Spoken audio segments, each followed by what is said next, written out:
I was one of the strong supporters of the First Step Act. In fact, most of us in Congress, Republican, Democratic, vegetarians, the greedy people, I mean, everybody supported this except for a handful in the House and the Senate.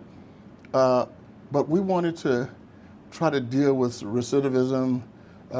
We thought that, as the nation that imprisons more people than any other nation on the planet, that something is wrong here, and we've got to start looking at ways in which we can take people out of prison, give people a chance.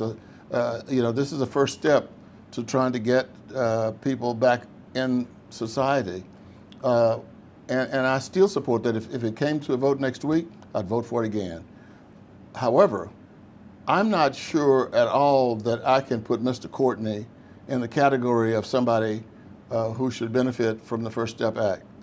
I just cannot accept that, and I can guarantee you that 95% of the men and women who voted for this would be with me on this issue.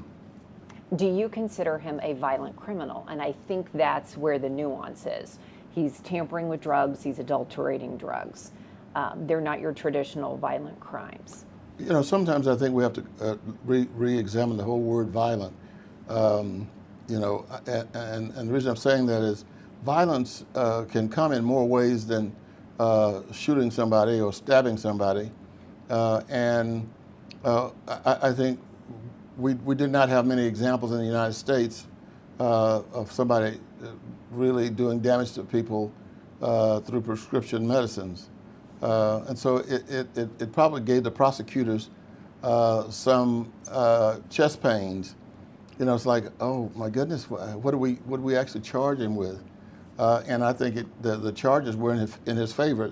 I'm not saying that the prosecutors were not tough on him; they were, but we just don't have this happening every day. In fact, I don't know of another crime like this. Certainly, not since those days that he came before the judges. I mean, it really is, to use the term bizarre, it is kind of a bizarre crime what he did. Do you consider him a murderer, and do you think murder charges would be appropriate for him? Well, see, I think the challenge right now is for us to really look at that, because we are a nation of laws, and sometimes our laws just can't put in language separations. I mean, what's violent? Yeah. What do you think of Robert Courtney? How would you describe him? I think that he is a psychopath.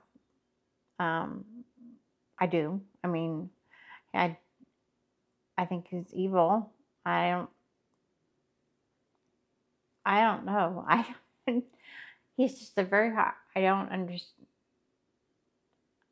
describe him. I mean, I just think he's an evil person who was so full of greed that he decided it was okay to take away people's lives, and then he's taking all this money that he's making and like giving it to the church. The church gave it back. I hate him. Okay, I'm just gonna be honest. I hate him. I know you're not supposed to, and I'm Catholic, I'm Christian, but I hate him. And I know you're supposed to forgive people. You don't have to forget, but you can forgive. It's not gonna happen. I mean, it doesn't. I know people say it eats up your soul. I don't focus on Robert Courtney every day. I don't think about him every day. So, but I do hate him, and I will never forgive him, ever forgive him. But that doesn't make my life any less. We have a great life together, but I don't think he deserves that. I don't think he deserves any kind of life. I think he should be sitting in a prison cell for the rest of his life. I think they should take pictures of every victim he hurt or killed and just line them up on the ceilings, on the walls, so he has to face all those people looking at him every day. I think he should just never have any freedom, no rights, nothing. He should just sit in the cell and